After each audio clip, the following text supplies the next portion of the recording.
The Holy Bible, New King James Version, 1 Corinthians 11.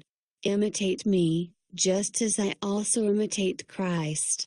Now I praise you, brethren, that you remember me in all things and keep the traditions just as I delivered them to you.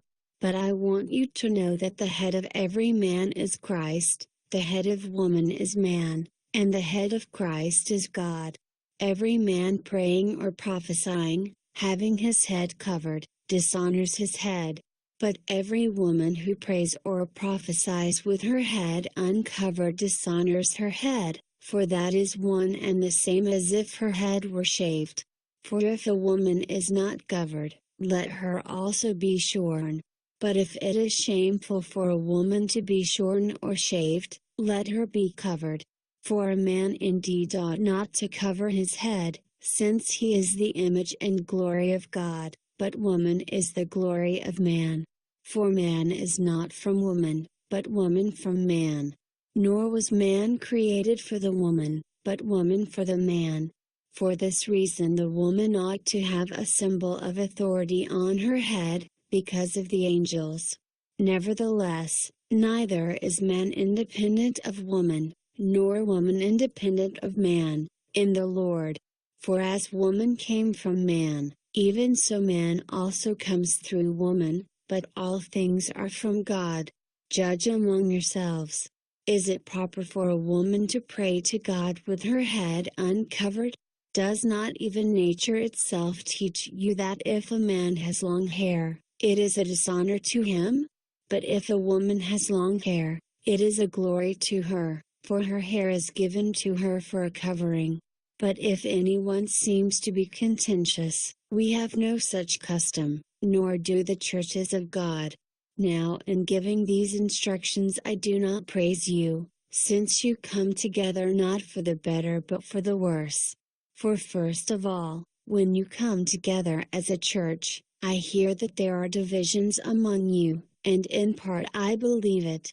For there must also be factions among you, that those who are proved may be recognized among you. Therefore when you come together in one place, it is not to eat the Lord's supper. For in eating, each one takes his own supper ahead of others, and one is hungry and another is drunk. What? Do you not have houses to eat and drink in? Or do you despise the church of God and shame those who have nothing? What shall I say to you? Shall I praise you in this?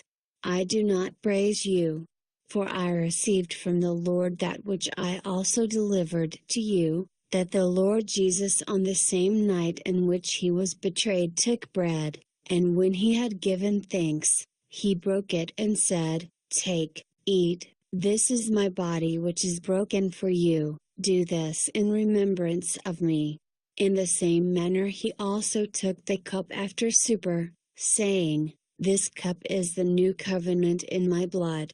This do, as often as you drink it, in remembrance of me.